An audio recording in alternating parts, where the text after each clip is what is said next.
Arglwydd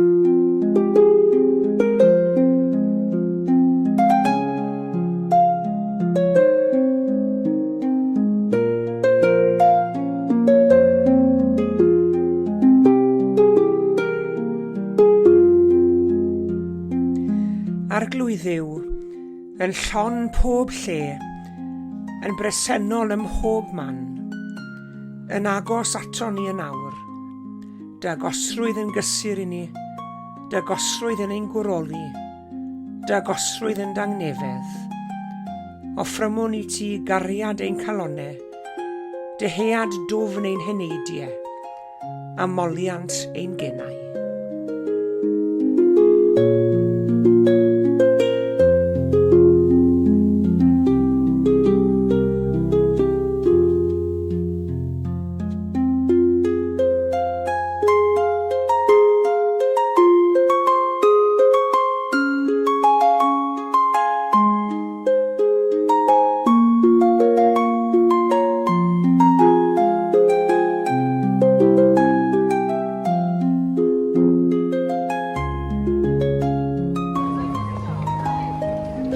Bore da iawn i chi gyd a chroeso cynnes iawn i chi i'r oedfa ddigidol yma o faes Eisteddfod Genedlaethol yr Urdd yn Sir Fôn.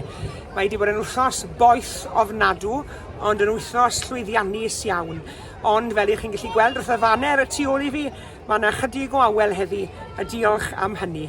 Croeso i chi gyd, gobeithio gewch chi fendith o gyd addoli â ni heddi.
Adnodau cyntaf Salm 139. Arglwydd, yr wyt wedi fy chwilio am hadnabod. Gwyddos ti pa bryd y byddaf yn eistedd ac yn codi. Yr wyt wedi deall fy meddwl o bell. Yr wyt wedi mesur fy ngherdded am gorffwys, ac yr wyt yn gyfarwydd am holl ffyrdd. Oherwydd nid oes air ar fy nhafod heb i ti arglwydd i wybod i gyd. yr wyt yn cau amdanaf yn ôl ac ymlaen, ac wedi gosod y law drosof. Y mae'r wybodaeth hon yn rhy rhyfedd i mi, y mae'n rhy uchel i mi ei chyrraedd. I ble yr afodd i wrth ysbryd? I ble a ffoaf oedd bresenoldeb? Os dringaf i'r nefoedd yr wyt yno? Os cyfeiriaf weli yn siôl yr wyt yno hefyd? Os cymeraf a denydd y wawr a thrigo ymhellafoedd y môr, yno hefyd fydd y law yn farwain a theheilaw yn fy nghynnal.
Ynys Môn.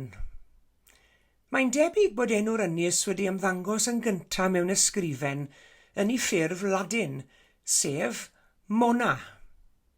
Ac mae ysgolheigion enwau lleoedd yn gytun nad oes eglurhad iawn ar ystyr yr enw Môn, a'i fod yn ôl bob tebyg yn tarddu o wraidd cyn Geltaidd.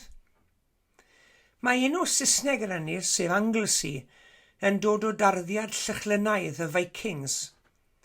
Mae'n debyg mae ei ystyr yw ynys ongyll, ond mae yna nifer o enwau eraill ar yr ynys hefyd. Enghraifft, yr ynys Dywyll ac ynys Cedairn. Fe gaiff yr ynys hefyd ei hadnabod fel Môn, Mam Cymru. Ond o ble daeth yr enw Môn, Mam Cymru? Wel, yn ôl pob sôn, bathwyd yr enw hwn gan neb llai na Gerallt Gymro. Mae'r cofnod cynhara o'r enw annwyl hwn yn yr ysgrif sy'n cofnodi taith Gerallt Gymro drwy Gymru yn y 18fed ganrif. Ac ynddi, honnodd fod Môn mor doreithiog i chnydau ac yn cynhyrchu mwy o rawn ac unrhyw ran arall o Gymru, ac felly'n cyflenwi Cymru gyfawn, yn union fel y gwnaeu mam i'w phlant. Môn, Mam Cymru. Mae'n debyg mae'r gorddweud ar ran Gerallt Gymro oedd hyn, cofiwch, ond hynny, mae'n debyg fod ychydig o wirionedd i'r cysyniad hefyd, gan fod yr ynys yn cyflenwi trigolion Gwynedd gyda grawn a chnydau nôl yn y cyfnod hwnnw. Ac fel y gwyddoch chi'n ddigon da, mae Ynys Môn wedi gwahanu oddi wrth y tir mawr gan gilfor Afon Menai.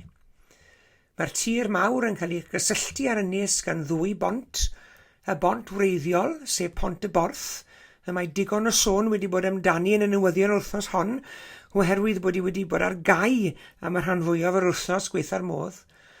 Mae'n 200 mlwydd ddod eleni, ac felly gaiff i gael ychydig o fyddeiant bod na ambell i wall wedi dod i'r fei. Ond yna, wrth gwrs, yr ail bont yw Pont Britannia, sydd yn cysylltu'r A55 ar ynys ynghyd â reilffordd arfordir Gogledd Cymru. Mae yna nifer o ynysoedd llai o gwmpas arfordir Môn, er enghraifft, Ynys Gybi, Ynys Seiriol, Ynys Llanddwyn ac Ynys Moelfre hefyd. Fydd yn odwyd arfordir yr ynys yn ardal o harddwch naturiol eithriadol, ac mae llwybr arfordir Ynys Môn yn mynd o'i chwmpas. Ie, i'r ynys hon, Ynys Môn, Môn Mam Cymru, y mae miloedd ar filoedd o blant a phobl ifanc Cymru wedi tyrru yn ystod yr wythnos diwetha ar gyfer Eisteddfod Genedlaethol yr Urdd, a'r haul yn gwenu'n braf ar bob un ohonyn nhw. A llongyfarchiadau mawr i bawb a fi'n cystadlu yn Eisteddfod Genedlaethol yr Urdd yn Sir Fôn, ac yn yr Eisteddfodau Cylch a Sir cyn hynny. Mae'n anhygoel ein bod ni fel cenedl yn magu cenhedlaeth ar ôl cenhedlaeth o ddoniau ifanc newydd. Ynys, nid yw neb yn ynys. No man is an island, meddai John Donne. Mae ynys wedi hamgylchynu gan ddŵr, wrth gwrs, ac yn sefyll gwbr ar wahân i'r tir mawr. O bell, mae'r ynys yn gallu ymddangos yn brydferth iawn, yn heddychlon a chrif, ac eto, mae hyd yn oed yr ynys fwyaf prydferth yn dibynnu ar bethau y tu hwnt iddi hi hun. Mae'n dibynnu ar law am ddŵr, mae'n dibynnu ar yr haul am dyfiant, gwynt am newid, a'r môr sydd yn ei hamgylchynu. Mae yna rhai bobl eddi sydd yn trio byw bywyd fel ynysoedd ac yn argyhoeddi hunain nad oes angen neb arnyn nhw, bod nhw'n olreit ar eu pen eu hunain. Maen nhw'n dueddol o ddweud, wel, diolch, ond fi allai i gario maich yn hunan, diolch yn fawr.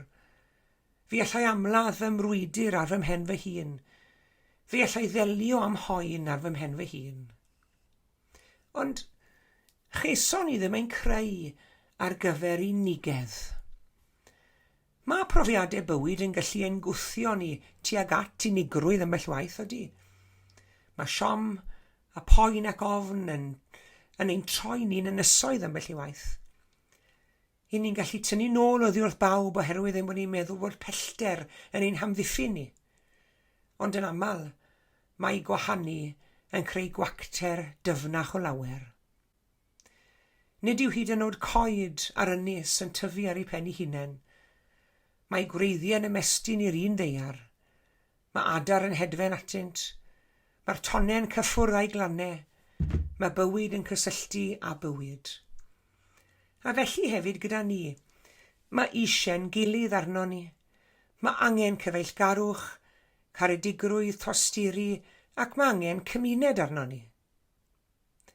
Mae rhywun sy'n sefyll ar ei ben ei hun mewn peryg o flino, ond gall pobl sy'n sefyll gyda'i gilydd godi ei gilydd pan fo gwendid yn cydio arno ni. Mae pobl o'n cwmpas sy'n edrych fel ynysoedd heddychlon ar y tu allan, ond stori arall yw'r storm y tu fewn iddyn nhw. Ond nid yw'r wen ar y wyneb yn medru cuddio'r dagrau yn y galon ambell i waith. Efallai taw chi yw'r ynys honno heddi. Os felly, dyma neges i chi. Sneb wedi anghofio amdano chi. Dydych chi ddim y tu hwnt i gyrraedd neb. Mae cariad yn dal i goroesi cefnforoedd. Mae gobaith yn dal i gyrraedd glannau. Mae gras yn dal i gyrraedd fel llong yn y pellter. Ac i'r rhai sy'n gweld eraill wedi hynysu mewn unigrwydd, byddwch yn bont. Byddwch yn law estyngedig. Byddwch yn lais sydd yn dweud, sdim rhaid i chi sefyll ar eich pen eich hun. Boed i bob calon beidio bod yn ynys unig, ond yn harbwr groesawgar. Ie, rhyw feddyliau fel na oedd gen i wrth ymweld â môn Mam Cymru yr wythnos hon.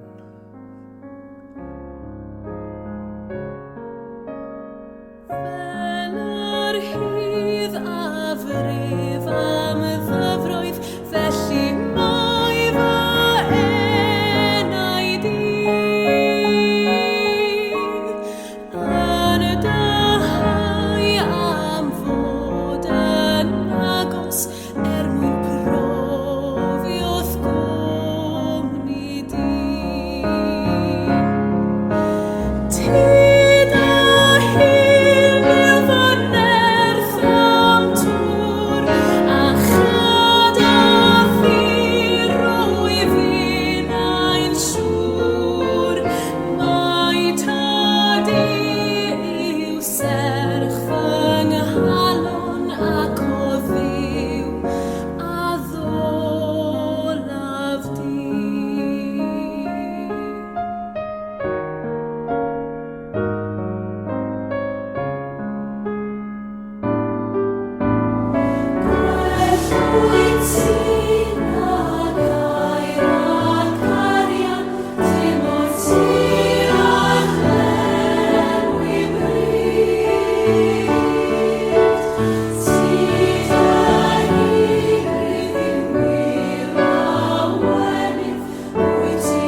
Gweddiwn. Ceisiwch yr arglwydd tra gellir I gael. Galwch arno tra bydd yn agos. Arglwydd I ni'n dygeisio di ac I ni'n galw ar dy enw di yn awr yn ystod y munudau hyn o weddi.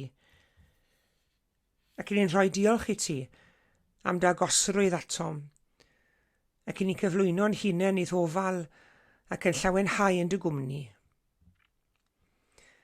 I ni'n ymwybodol iawn arglwydd fod nifer o bobl yn ein byd ni yn medru teimlo'n ynysig iawn heddi. Ac yn iawn weddio dros baw sydd mewn gofid. Pob un sy'n deheu am dagosrwydd. Yr rhai sydd wedi llethu gan dristwch ac anobaith. Yr rhai sy'n teimlo'i ffydd yn wan. Yr rhai sy'n methu gweddio. Yr rhai sydd mewn afiechyd, sy'n mewn ysbytau ac yn wynebu triniaethau dwys. Yr rhai sy'n oedrannu samethedig, a'i llesgedd yn ei caethiwo, ac yn ei gwneud yn fwy dibynnol ar eraill i ofalu amdanynt. Gweddiwn dros bawb sydd yn ormes, yr rhai sydd wedi carcharu am ei safiad dros gyfiawnder a ryddid, yr rhai sydd yn dioddef artaith a heb neb i godi llais drostynt. Arglwydd, defnyddia'n hymbiliau i ddwy'n eraill yn nes ata ti, ac i fod yn gyfryngau dy fendith. Defnyddia ni arglwydd i fod yn bont, fel na fydd neb yn teimlo'n ynysig, ond yn sylweddoli o'r newydd bod pobl yn ei caru nhw ac yn barod i'w cynorthwyo. Ac yn fwy na dim arglwydd i sylweddoli o'r newydd bod y gariad di yn cofleidio bob un ohonynt. Gwrando'n gweddi felly, yn enw Iesu Grist ein harglwydd a'n gwaredwr, yn dysgodd ni wrth weddio i ddweud gyda'n gilydd, ein tad yr hwnnwyt yn y nefoedd, sancteiddi'r dy enw, deled y deyrnas, gwneler dy ewyllus, megis yn y nef, felly ar y ddeiar hefyd.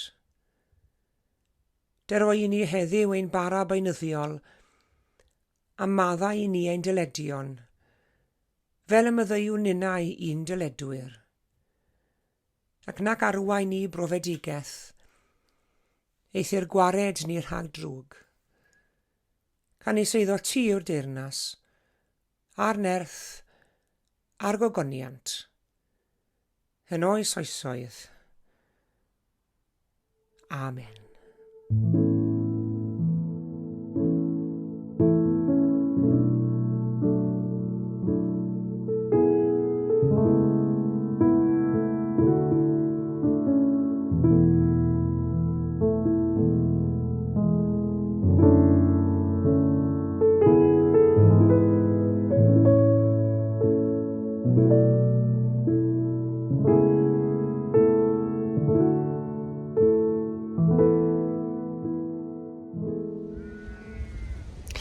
Diolch yn fawr iawn i chi gyd am eich cwmni yn yr oedfa heddi. Tan y Sul nesaf, cadwch yn ddiogel ac yn iach. A gras ein harglwydd Iesu Grist a chariad Duw a chymdeithaeth yr ysbryd glân a fyddo gyda ni oll. O Sir Fôn, cartre eisteddfod genedlaethol yr Urdd yr wythnos hon, hwyl i chi gyd am y tro.